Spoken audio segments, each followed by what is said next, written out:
What's up, guys? Mason the Brock Henderson here. If I seem a little frustrated, it's not because of the result or even the performance today, because both of those are what I was expecting. It's because I keep trying to do this video and something keeps interrupting me every time. Whether it's my dogs making noise, which they probably still will at some point, whether it's, random videos popping up and making the lighting weird.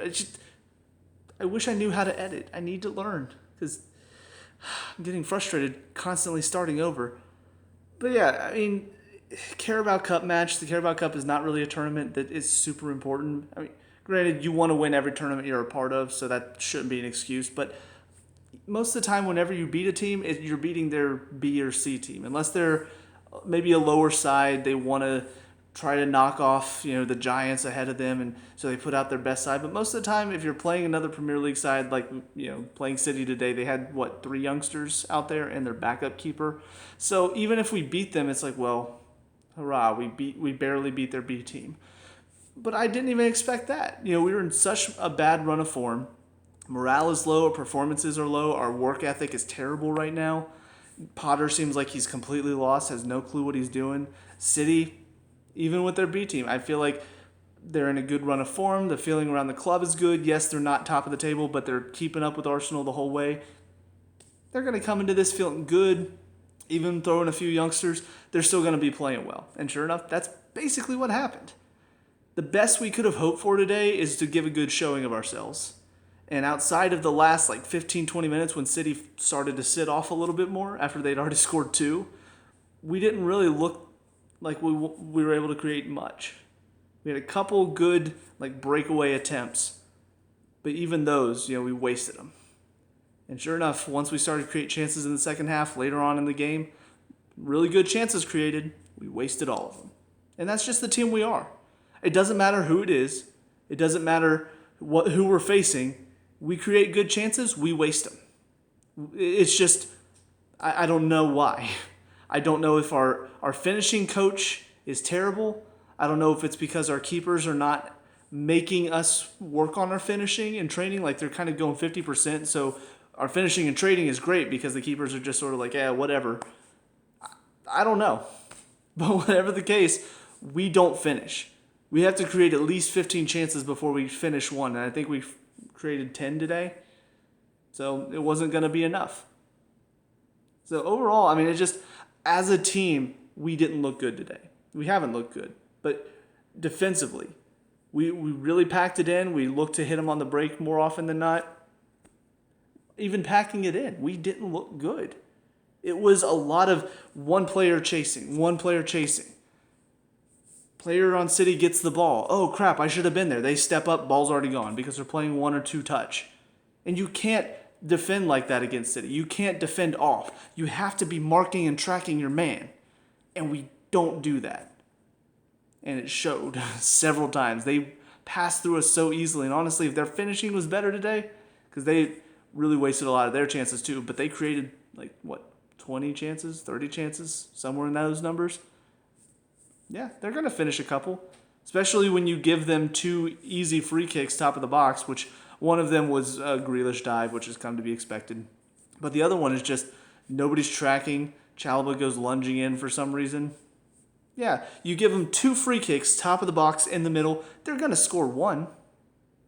So it's just our tactics weren't good enough. The players were lazy at times again.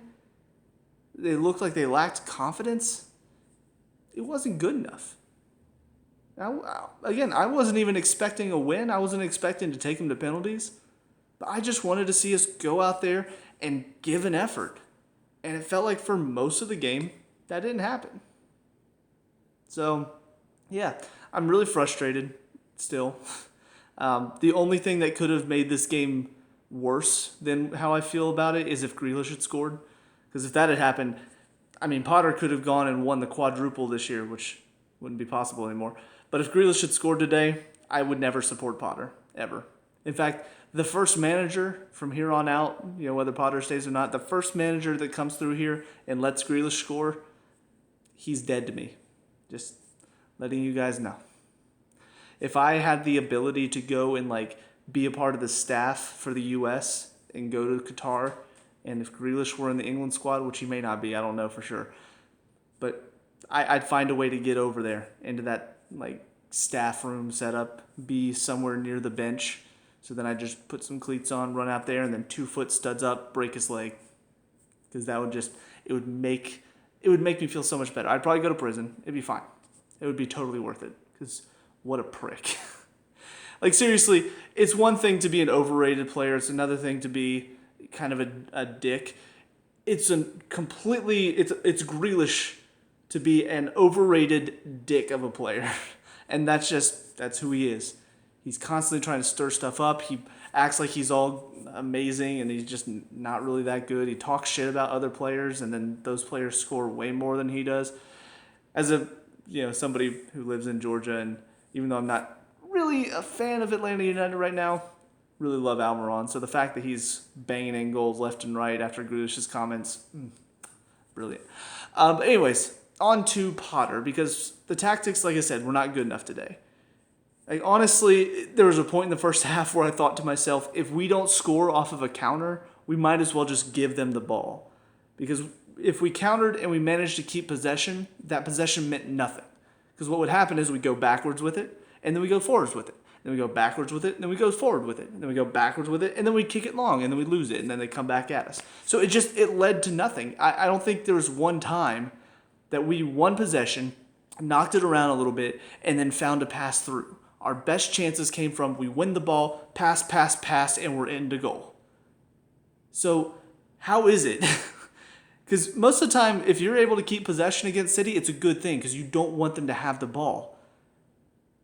But the problem is when your possession is so slow and it's so dull and it's so negative, it doesn't do anything except just give City a chance to rest and prepare for their next chance to attack. And that's basically what happened today. So, yeah, tactics basically the same problem I had with Tuchel. Just boring, dull, slow, lazy, negative play. And then you look at the subs, and it's almost like he read my mind. In fact, I have a funny story about the last sub. First 4 subs, though, you've got Sterling coming on, which is not going to help you. He's not. He's not doing anything for us right now. Ever since Potter's come in, he's done nothing. So why does he continue to play? I don't know. Because we paid a lot of money for him. So because we pay him so much money, we got to play him, right? We can't just let him sit on the bench even if he's not performing for the team. We can't spend money on a player that's going to sit the bench. So if we're paying money for him, if we're paying him a lot of money, he better be out there on the field. It doesn't matter if he's scoring for the other team. We better still play him because that's smart thinking right there. So yeah, he comes on for whatever reason. Gallagher and Mount, a little bit more energy. Especially at that point, we did have a lot more possession of the ball because again, City were sitting off. So it did give us a chance to knock the ball around a little bit more, have 2 more guys that are willing to run their legs to death. Because a couple players were not really doing that for us. And then you got Azpilicueta coming on, which provides a little bit more experience, a little bit more organization back there. The problem is who came off. If you look at the front 3, Pulisic, I'll talk about it a bit more, but in the second half, wasn't really doing anything. Broja, wasn't doing much in the second half, but Ziyech created some of our better chances in the second half. Like, he started pretty well. He comes off, Broja comes off, Pulisic, who hadn't done much of anything in the second half up to that point, stays on. That's a little weird. Kovacic and Zakaria. Well, Zakaria is still, running around quite a bit. Yeah, he's not played a whole lot of minutes, but he's still looking like he can go a little bit longer. Kovacic looks dead. And he's still, dealing with a little bit of an injury. He's still trying to recover from it, but he looked dead tired. So let's bring Zakaria off and leave Kovacic on to jog around a little bit more because he doesn't have anything left in him. Cool. And then our back 3, you got Cucurella, who was awful last game, Koulibaly, who was at fault for both of the goals, and then Chalobah, who so far, he's not been fantastic over the past few games, but he's been solid. So let's get Chalobah off because then we can have the 2 problem players still play for the rest of the match. And both of them are on yellow cards too, so that's a fun nervousness that we have to deal with for the rest of the match. Good job, Potter. And then the funny one is when I see Havertz coming on, I'm thinking, okay, so he's been taking off all of our players that are really still busting it this second half, really trying to try. So who's he going to come on for, Hall? No, he wouldn't come. He wouldn't take Hall off. If anything, he'll probably bring off Pulisic because Pulisic still hasn't done much. And then I see Hall's number go up on the board. I died laughing. Like, it was so funny that in my mind, the dumbest move that Tuchel could have made, taking Hall off and bringing on Havertz, like that, in my mind, I'm thinking, yeah, that would be the dumbest thing you could do. And he did it. So yeah, Potter's either clueless or he's being told, hey, you have to play these players. Because what have Havertz and Sterling done? Oh, Havertz scored a couple goals. Yeah, great. Scored a couple of goals for us. What's he done for us outside of that? I'll wait. You can go ahead and tell me what he's done for us outside of that when you can think of something. So yeah, it's just from Potter's point of view, I feel like he's just lost. He has no idea what he's doing. Coming from a mid-table side where he knew all the players well, he knew what to expect from them. Now he's at a big club. Expectations are higher. You have to perform every match. You have to deal with egos. You have to deal with players that aren't performing, but they're getting paid a lot, and you're not really sure what. He doesn't know what to do, and it shows every single match since James got hurt. He doesn't know what to do anymore.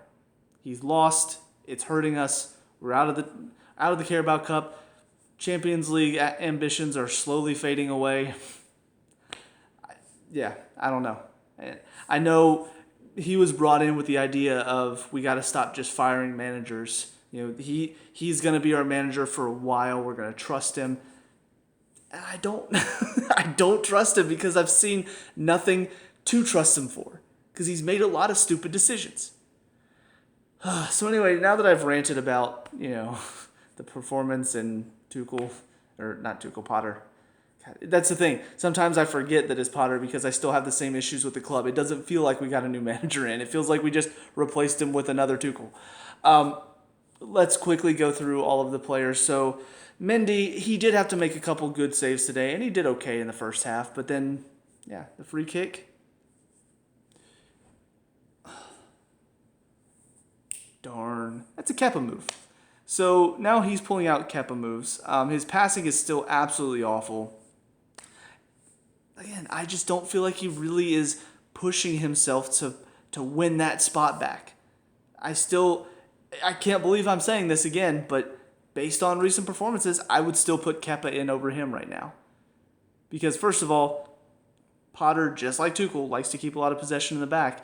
So if we're going to keep knocking it back to our keeper, I'd prefer to have a keeper who doesn't give it to the team or give it to the other team a third of his passes. Also, as a keeper, I feel like Kepa just looks more like he wants to work. He wants to keep us in the game. He wants to make saves. Mendy, half the time, I don't know. Just sort of a half effort, sort of half out there. There were a couple times where I thought, okay, that's more what I want to see. But it's still not enough. So, I'm still very disappointed. Chalobah, like I said, overall, pretty good. Nothing fantastic. Couple times he did get beat a little too easily with pace, and he has enough pace to keep up with people. But there were just times where I feel like if he lets somebody who's quick get a run on him, he doesn't do well at keeping up with that pace. He doesn't do well with the quick change of pace.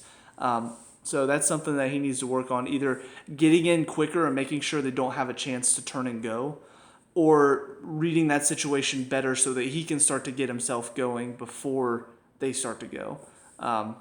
Because it's a little too easy for somebody who has that, I think about like Hazard, the stop and then go.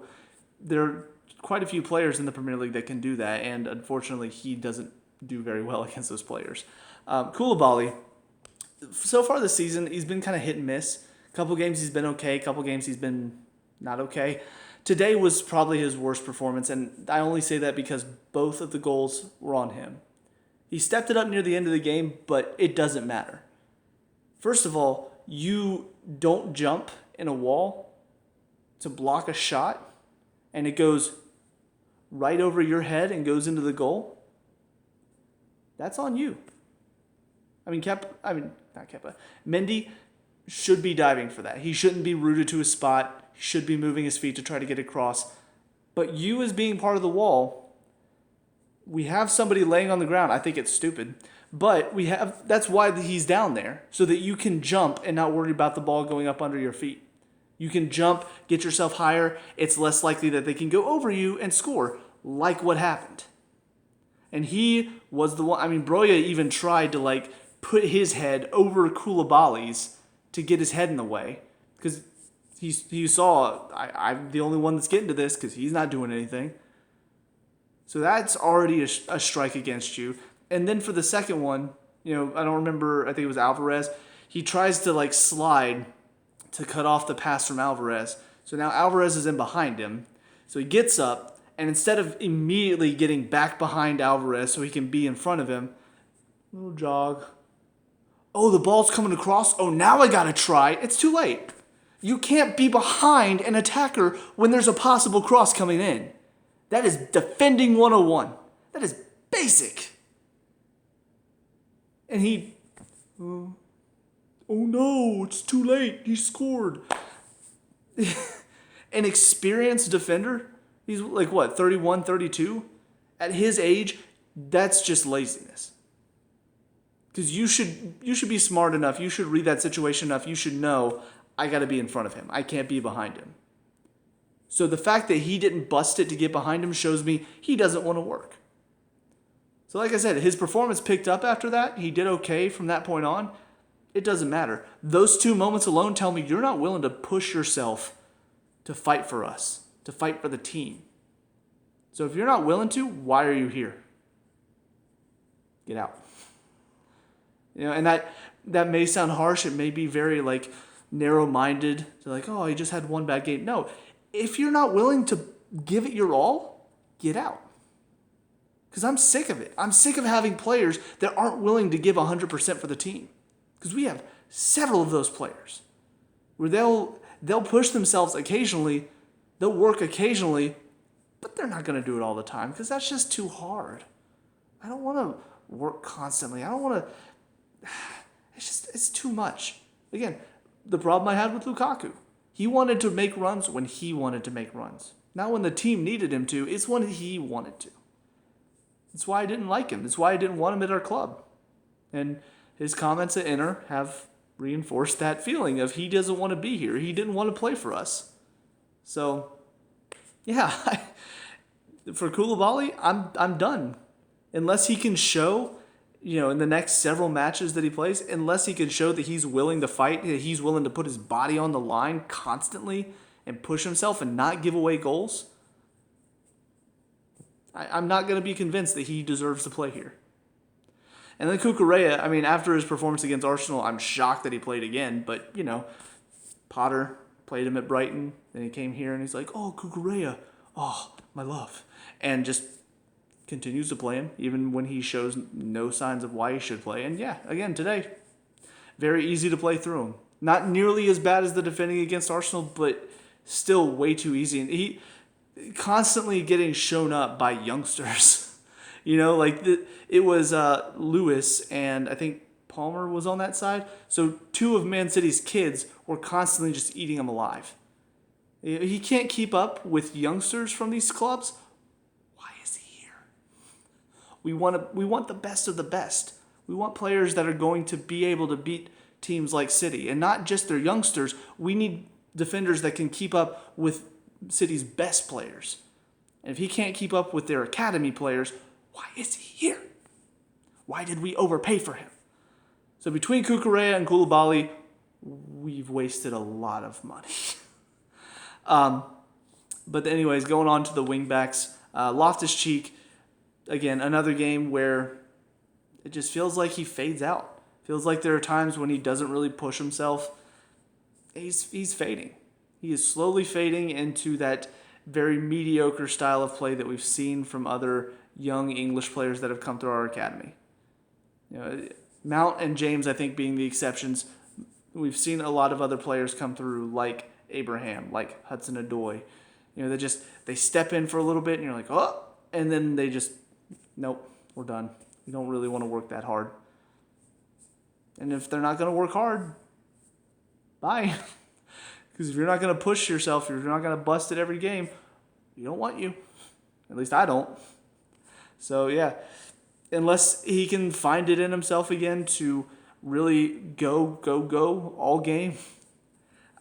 Because it's not that I don't want to see him succeed, because he showed a couple of moments of what he can do.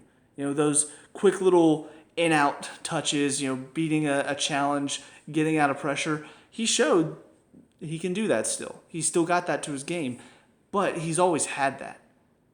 It's the other part of his game. It's everything else. The work defensively, the work to try to win the ball back, the work to, whenever you're on the ball, actually make something happen and not take 20 touches and then give the ball away, which then sets up a counterattack that leads to them scoring.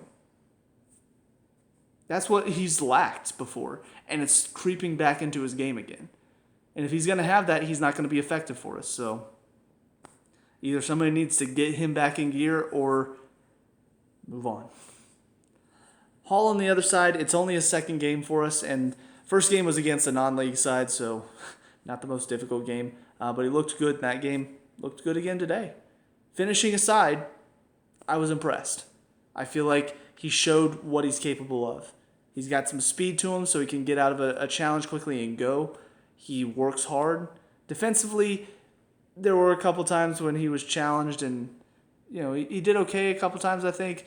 But for the most part, what I remember from him is just his willingness to work. His willingness to get up and down the line.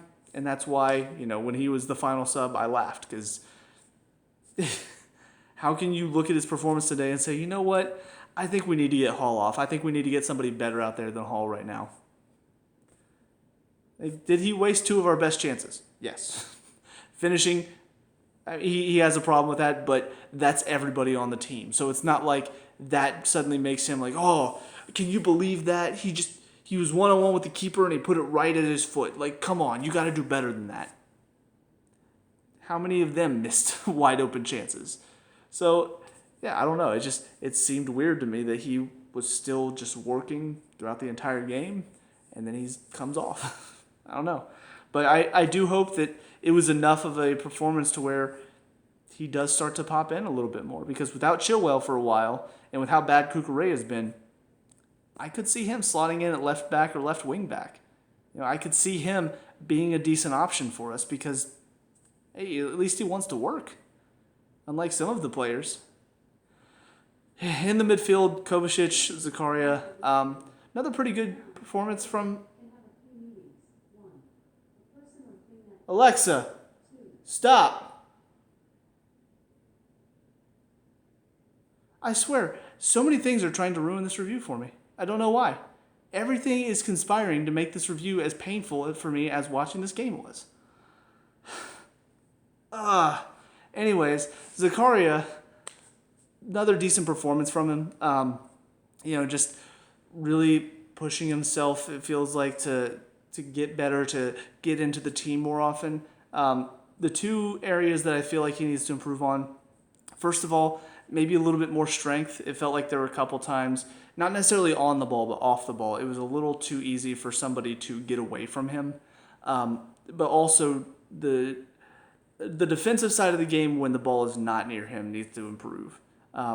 Because a couple times he was a little too slow to get to the man he was supposed to be marking. And again, with how quick City are playing, if you're not on your man, the ball's going to be gone before you can get there. And it felt like he was a little slow to react. So he gets there, ball's already past him, and now he's got to chase. And it was a little too easy in that sense. But I like the work ethic from him. I like that it feels like he's a player that wants to impress. He wants to get into the team. And honestly, with how, Kovacic is not really, he's still recovering from injury, so he's not really at the top of his game right now. Jorginho is slow, and he's Jorginho. Loftus-Cheek has been slowly fading away defensively. I honestly would like to see Zakaria a bit more. I'd like to see what he can do in the midfield. Can he help us be a little bit more defensively solid in there? Because that's been our biggest problem, is in our midfield, we're too easy to play around. Because we've either got an attacking player in Kovacic, Gallagher, Loftus-Cheek, all three of those guys, they're more attack-minded than they are defensive-minded. Or it's Jorginho, and he's just too slow and he easily gets passed around. So we need somebody in there that is quicker than Jorginho, but more defensive-minded than the other three. Maybe Zakaria can be that man. But today, it was an okay performance from him, and it did make me feel like I want to see more. Up into the front three, this is where I feel like it's the most difficult for me because three of them really, it didn't feel like they weren't trying. It just felt like they weren't really effective. I feel like of the three, Pulisic was probably the most effective at least creating the chances, and honestly unlucky not to score, there at the end. Just unfortunate that he's out of bounds and coming back in offside. But he definitely felt like he was the most effective in the first half, and then later on in the second half, whenever he was out wide, getting a little bit more time on the ball, it felt like he was creating some chances there. So I liked what I saw from him, and again, it kind of shows that he's on the field, he's being very effective, and yet we still keep going to Sterling over him. Why? For Ziyech and Broja, though, both of them, again, it didn't feel like they weren't trying. It just felt like on the ball, they weren't really giving us anything. Broja, he's got some pace. He's got a lot of strength. He's pretty good at ball retention, too. There are a lot of times I'm impressed at how well he does whenever it looks like, the defender's about to win it, and suddenly he's still got the ball. He managed to keep a hold of it. But get into the final third, and I feel like I didn't really see anything from him in there. And Ziyech did start to grow into the game slowly, and honestly created some of our best chances with some clever play. A couple really well struck crosses that were dangerous, or the one moment that he made the defender and then slid it across to Hall, who actually hit a pretty decent shot that time, and the keeper made a great save. But both of them, it felt like they weren't really consistently giving us anything. So I feel like that's where, in my opinion, they both need to improve. Where Pulisic, it did feel like he was constantly going. He did fade away in the second half, but it didn't feel like he was just not trying. It felt more like he wasn't getting any time on the ball, so he didn't have the chance to be effective. For Ziyech and Broja, it feels like there were too many times where they just were sort of standing or walking around, and I don't think you can afford to do that in the Premier League. Granted, they're not the only ones. I've seen Havertz, Aubameyang, Sterling all walk around a lot too. So on the basis of it, even though all of them walk around, I feel like Ziyech and Broja have shown a lot more, at least, effectiveness. They do get lazy occasionally. They do walk occasionally, but they are also doing something. They are also, when they do get on the ball, creating a chance or putting pressure on the back line, whereas Havertz, Aubameyang, Sterling, they don't do much of anything, really, at least recently. So on the basis, I do kind of feel like, why don't we see more of Ziyech and Broja too? See if maybe giving them more time, maybe they will start to grow into it a bit more. They will start to be more effective in the press and just trying to get on the ball and work hard. I don't know. It's just food for thought there. As far as the subs that came on, though, Mount, Gallagher, like I said, both definitely workhorses coming on, provided some energy, gave us a little bit more oomph going forward because they want to get on the ball and they want to make things happen. So they both did okay. They were trying to make things happen, but I don't know. They both, again, lack that finishing quality once you get up into the final third. And Mount, player of his quality, wide open shot in the box, should not be missing the target like he did. So pretty frustrating from that point of view. Sterling, like I said, came on, did nothing, and again proved the point of Pulisic needs to be starting over him. Especially, going back to your old club, you should kind of want to go in and prove yourself a little bit. If things didn't end poorly for him, I could understand. Maybe he's not necessarily wanting to go out and be like, oh, yeah, I'm going to get back at you guys, because it's not like they kicked him out or anything. But still, you don't want to go there and just not show yourself. You don't want to go there and just kind of sit around and be like, yeah, whatever. But that's kind of what he did. He's over there joking with De Bruyne on the sideline, comes in, just kind of walking around a little bit, didn't really ever get out of first gear. It felt kind of like he was just sort of happy to be back.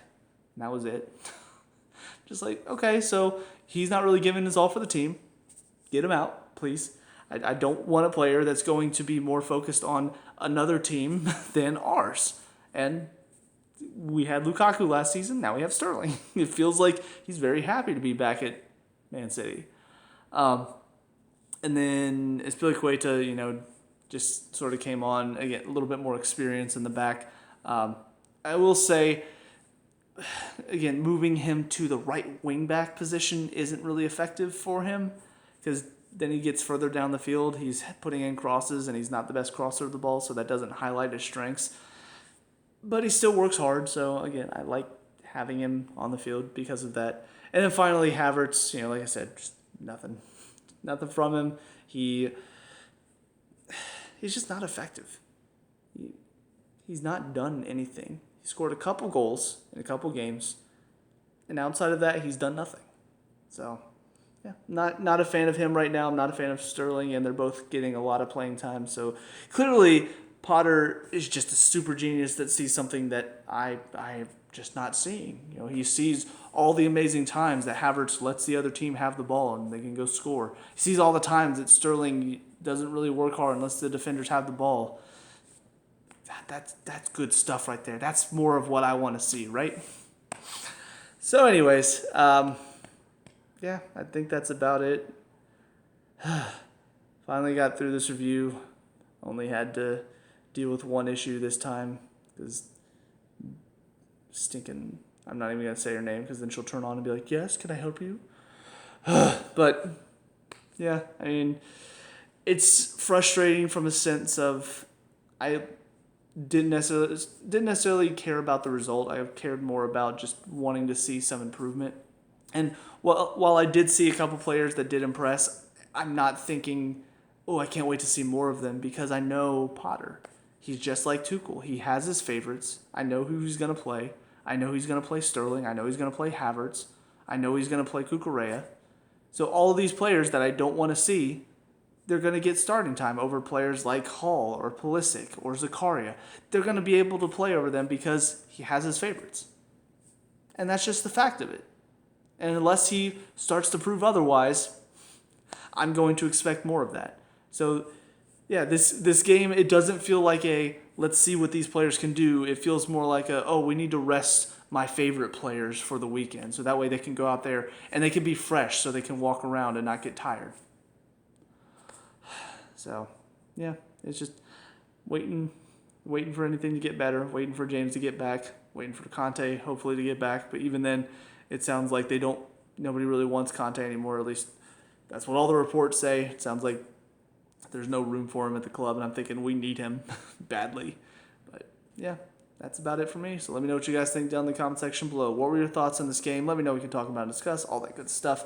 Leave a like and subscribe for future Chelsea reviews, and I'll see you guys in my next rant. Peace out.